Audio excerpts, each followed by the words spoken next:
Welcome. Today's training we'll be talking about qualification, one of the most important steps in the sales process and probably the most overlooked.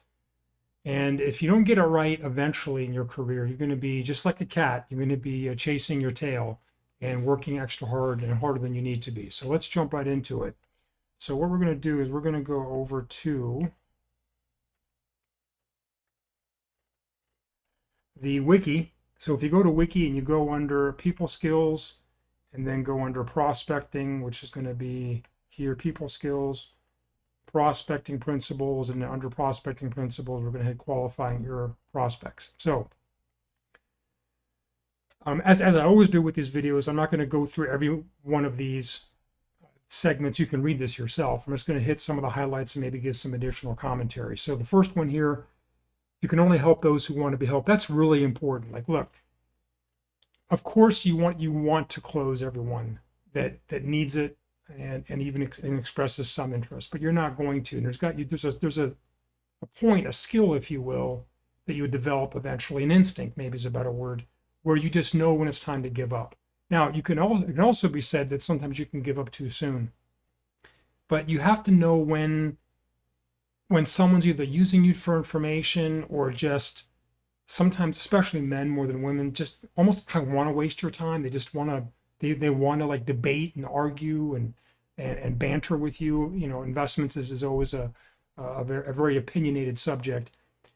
So you gotta have that ability. But the only way to really get that is just go through a ton of experience. So one thing I'll say off the bat, which isn't here on this module, is that if you're starting out, if you're watching this video and you're starting early in your career, you need to get to 50 accounts as quickly as possible without worrying about anything about qualification.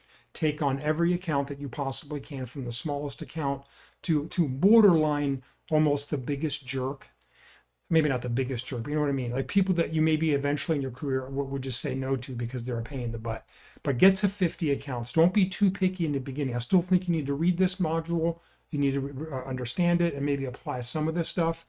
But before you have 50, and that's with a lot of things in this business, don't think about it, don't question, just do what your manager says or what your training says, and don't overanalyze, just get to 50 accounts because you need the experience of the different case designs, the different types of clients, the paperwork, all that stuff. You got so much going on to learn. In the first 50 accounts, it's way more about learning than earning. So, but let's assume you're kind of past that. You've got 50, 70, 100 accounts, and you're not done. Now you're really starting your career. So now you can apply some more of this because your time is valuable, especially if you're prospecting a lot and you have people that you're talking with, then you can apply this even more. So again, back to the first one, look, when you get the sense that someone doesn't want to be helped, like you feel that that you care more about their investments and their success in their investments than they do, time to move on. Hard statistics. So these are some that the mnemonic is HAME. It's kind of corny, but it's homeowner, over 25, married, and employed.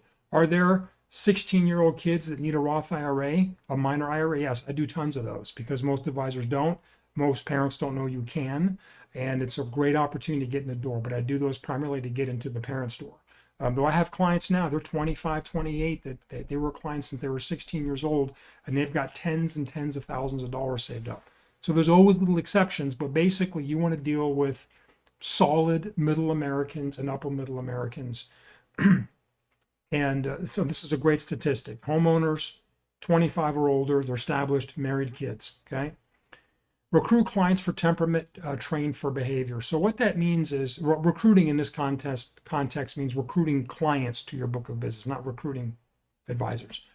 And what that means is that the issue is here, especially as you move on in your career, you're looking more for attitude, mentality, personality, perspective, philosophy about money than necessarily like account size.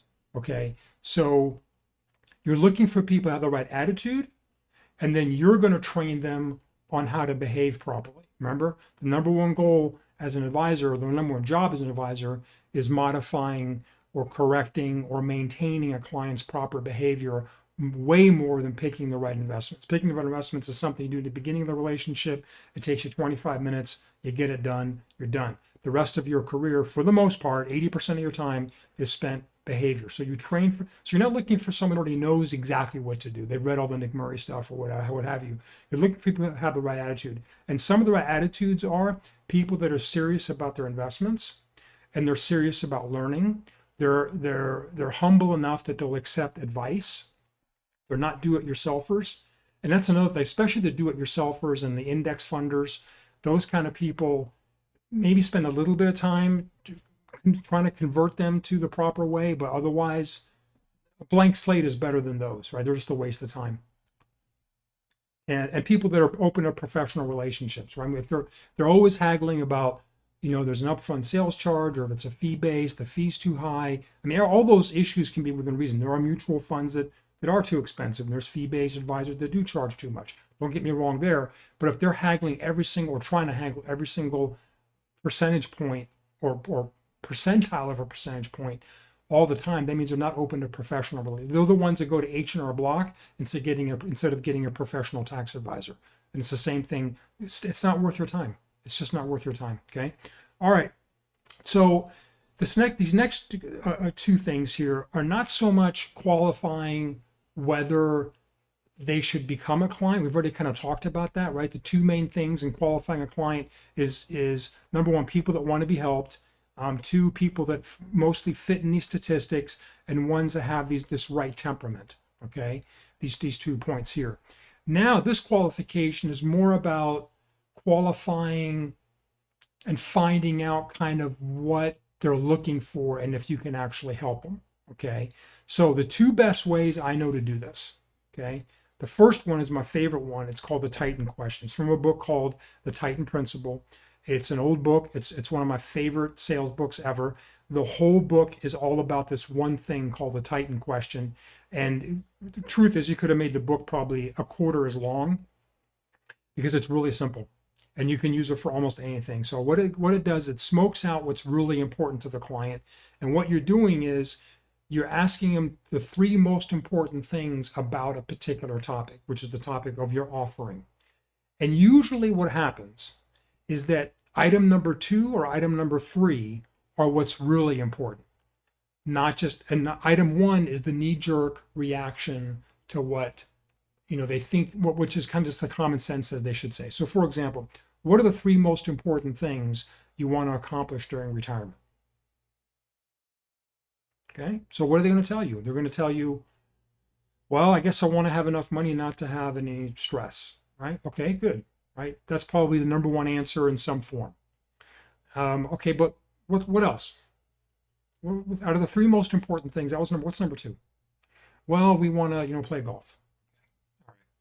And then number 3 might be, well, we really would like to leave some money for the grandkids for their college, and then if possible, even leave kids for our adult children when we pass away, right? So now you're talking legacy, okay? So now you start hitting some important things.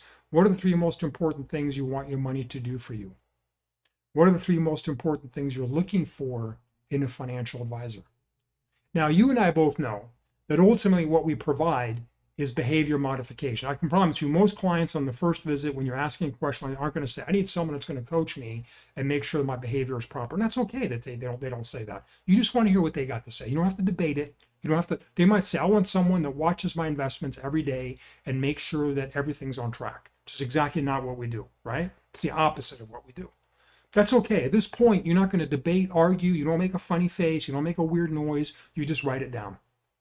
And when you do this, you guys know this, but when you do this, it's all how you ask it. Say, Mr. and Mrs. Johnson, tell me, what are the 3 most important things you're looking to accomplish in retirement? And maybe later, you might say, and one of the things I like to ask my clients, I like to find out what kind of relationship they're looking for with a professional. And you're doing this with a professional. So tell me, what are the 3 most important things you're looking for in a financial advisor?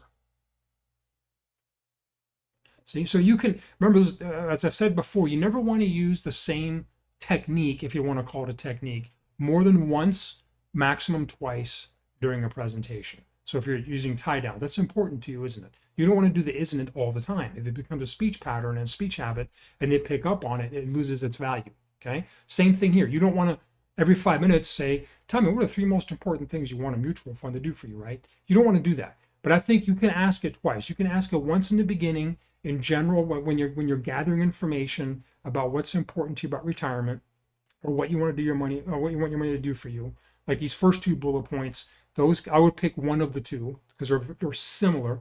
The third one about the advisor is very different. That's when I would ask at the end. This is like 15, 20, 30, 40 minutes later. This is towards the end. This is when I would ask that one. Okay. Okay. The next one is NEA.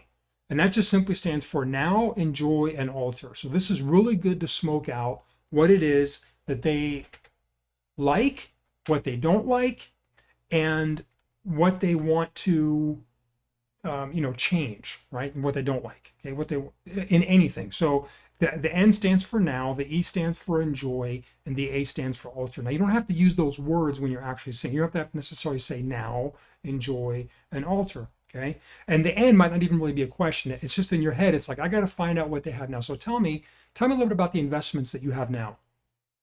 And they tell you, right? At the right point in the presentation when they're comfortable. Whether it's D, you might even say, listen, you don't have to give me statements right now. I just want to get a general idea of what we're dealing with here. So tell me a little bit about what you have. Oh, we got an IRA here. We got a 401k there. We got some investments there. They're giving you kind of a verbal, right, rundown. And then you might say, so tell me, up to this point, what is it that you like most that these investments are doing for you?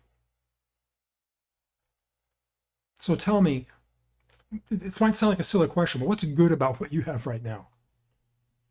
That's the enjoy part. Again, you may not use the word enjoy, it's just a mnemonic, NEA. Okay, I always kind of thought of it like DEA. That's how I remembered it, right? But the N was, I couldn't think of a good mnemonic for D. It comes from the old Tom Hopkins needs, but we don't need the other ones.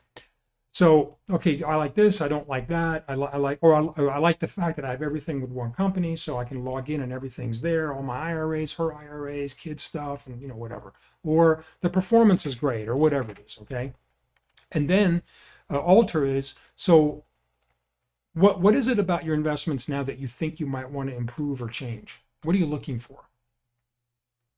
Okay, so this is much more specific and a little bit more technical than like the Titan question, which is, what are the 3 most important things you want to get out of retirement? Well, that's another great way to say is get out of instead of what do you want to do for you? Anyway. And that's the alter one. What would you alter? Okay. And what the point is, what's happening is you're getting data, and guys and gals, using these 2 techniques, Titan question, NEA, you're going to get more information, valuable, poignant information from a client in the first visit than most advisors, that some advisors that probably have had a client for 10 years will never get. Because it's always to them, it's always about technical and performance and beta and alpha and blah, blah, blah, blah, all this nonsense, right? And when you get this stuff, you're digging deep, but if you do it right, with the right tone, you don't do it too much, but you do it enough. It's all just a matter of doing it enough times that you figure out what that balance is. You're doing it without sounding like, a Nazi interrogation, right? You will not tell me what it is you have now and give me all of the paperwork. You're not going to do that. Okay, so you got to be careful there too. So that's how you do. That's how you gather the information by using these and these questions. The other way you can use this one, just like the Titan question, is if they have an existing advisor. And so you might say it like, so you have an advisor now, right? That's the now. Yeah, we do. Okay, with respect. Why am I here today? What is it? Let me do it this way. What is it about your advisor that you like? See? Now notice how I made it sound like it was a planned question, but I made it sound like I just thought of it. And I don't know how to say it, right? I'm acting like in that sense, but that was planned. And so this way was good, and he's a nice guy and all this. And what is it if I delicately may ask this, what is it about him that, how do I say this? Well, let me say it this way, that you would change. If you could change something or improve something about your current advisor, what would it be? And then they'll tell you. So now, again, with the Titan, and you may not use the Titan question NEA, like with the advisor part of it, in the same meeting, okay? But you could tag it on. he said, well, what we don't like is that actually he contacts us too much. Every 12 weeks we get a phone call, and he wants us to meet every quarter face to face, and that's just too much. And the reports are 17 pages long, and whatever. Okay, whatever. I'm just making this up. You might then, first of all, you're either writing it down or you're making mental notes. I would probably write it down. So, okay, yeah. And you're never like, oh gosh, I can't believe you did that. You're just like, okay. You respond verbally, verbal noises, and with gestures that just convey, okay, I got it. Okay, thanks for the info. That's what you're never judging the info. I'm not saying never. There are cases where you do that. It's a sales technique, but you're not doing it here. Because if you bag on him or her too much, meaning the advisor, you're going to have some problems. So what you can do, though, they tell you the negative, they tell you all the negative stuff. Okay, all right. Now you could tag on Titan questions. So tell me, having said all, keeping all the things in mind that you just said, what would you say are the 3 most important things that you want the advisor to do for you? Now, they'll probably just repeat everything they just said in some form. They'll take all the stuff that he did good, and then they'll list that as the good stuff, and then all the stuff that he does bad, they'll spin it in a positive way. I mean, I want it the opposite of the way he did it, right?